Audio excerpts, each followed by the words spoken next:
Otep à tous, bien-aimés frères et sœurs. Et il y a eu une rencontre entre le président Poutine et le président iranien Massoud Bey.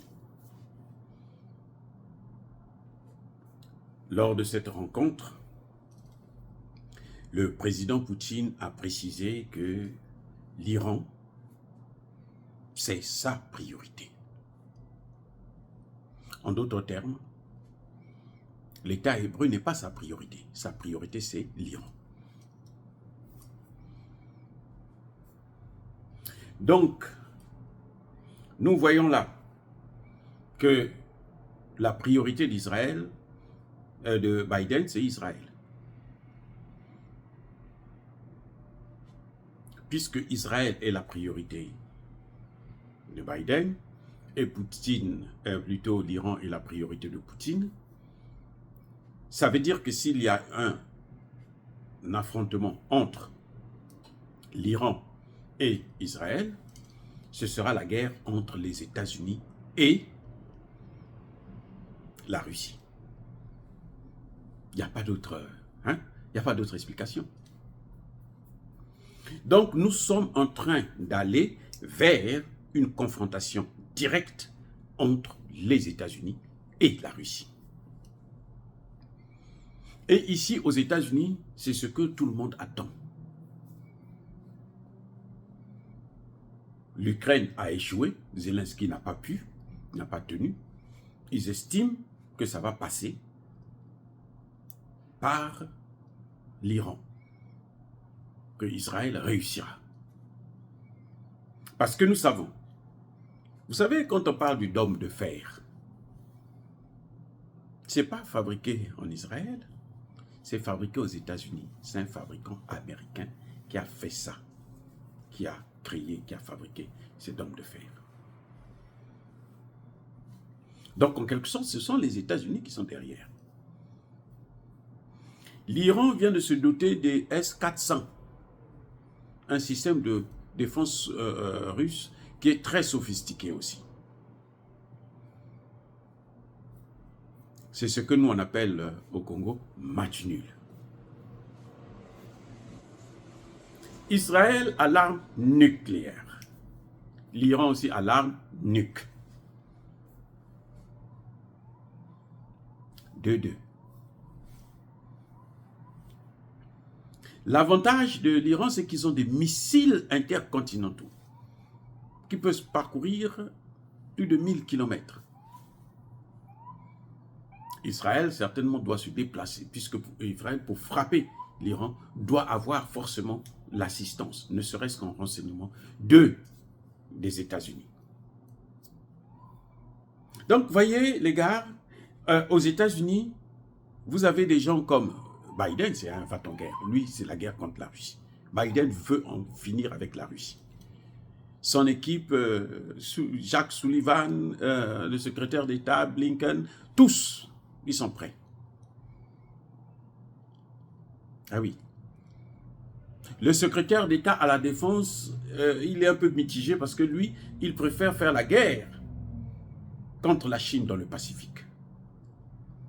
Voilà la seule différence. Mais en fait, tous, ils veulent la même chose.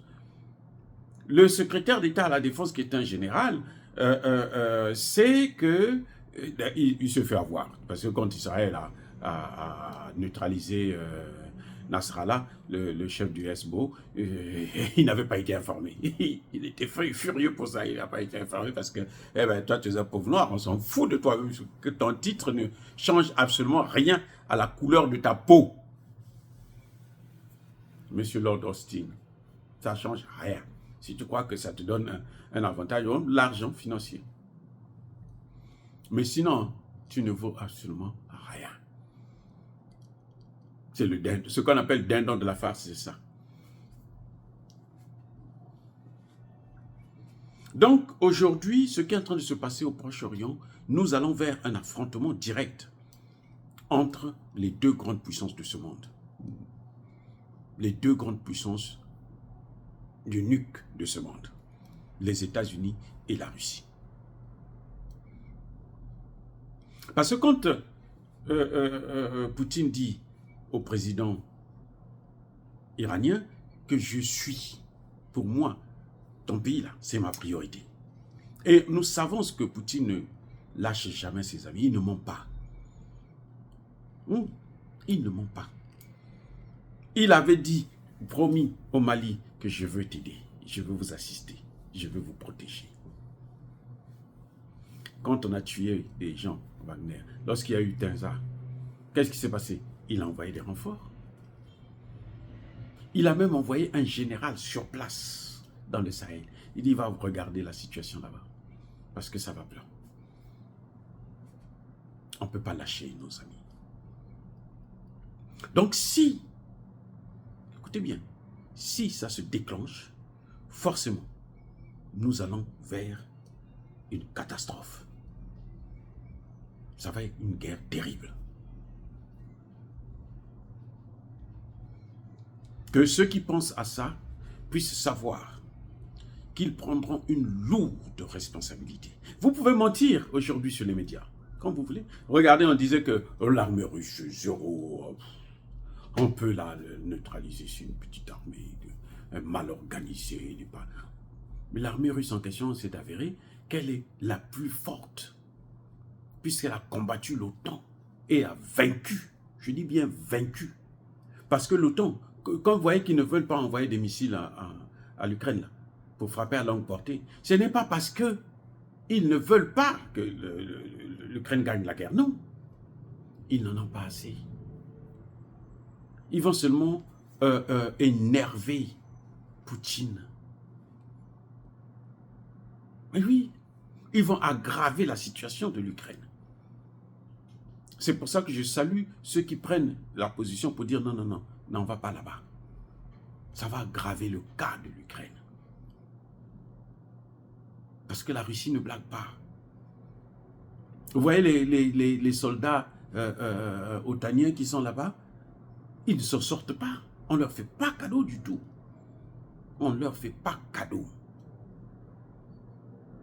Voilà ce qui est en train de se passer. Donc je crois que les va-t-en-guerre doivent savoir que, bon, vous savez ce qui est terrible, c'est que la plupart des va-t-en-guerre, c'est des gens qui n'ont jamais fait la guerre. Ils n'ont même pas fait le service militaire. Ils ne savent pas comment tenir une arme. C'est des gens qui ont grandi dans de grandes familles, qui ont beaucoup d'argent, qui sont nés avec une cuillère en or dans la bouche. Donc pour eux, ils pensent que bon, c'est un droit, maintenant pour eux, comme ils ont plus d'avantages, c'est un droit pour eux de massacrer les autres et tout. Mais le problème, c'est que maintenant, là, plus personne n'a peur d'eux. Tout le monde est prêt à les affronter. Et ils sont menacés partout, agressés partout. Vous avez vu comment les gens vont vers les BRICS? Vous croyez que c'est parce qu'ils aiment les BRICS? Non, c'est parce qu'ils n'aiment pas les États-Unis. Parce qu'ils sont fâchés, ils sont déçus, ils sont frustrés. Ils ont tellement été humiliés, colonisés, maltraités par les États-Unis et leurs alliés, que maintenant ils se disent, non mais on a une alternative, nous allons courir là-bas. Eh oui, c'est ça seulement qui fait partir les gens là-bas. C'est parce qu'on sait que non, là-bas on aura un peu de souffle, là-bas on nous donne un peu de respect. On vaut mieux rester dans la pauvreté et être libre que d'être riche avec le terreau. Oui, ça rapporte quoi? Voilà, donc Poutine a montré sa position.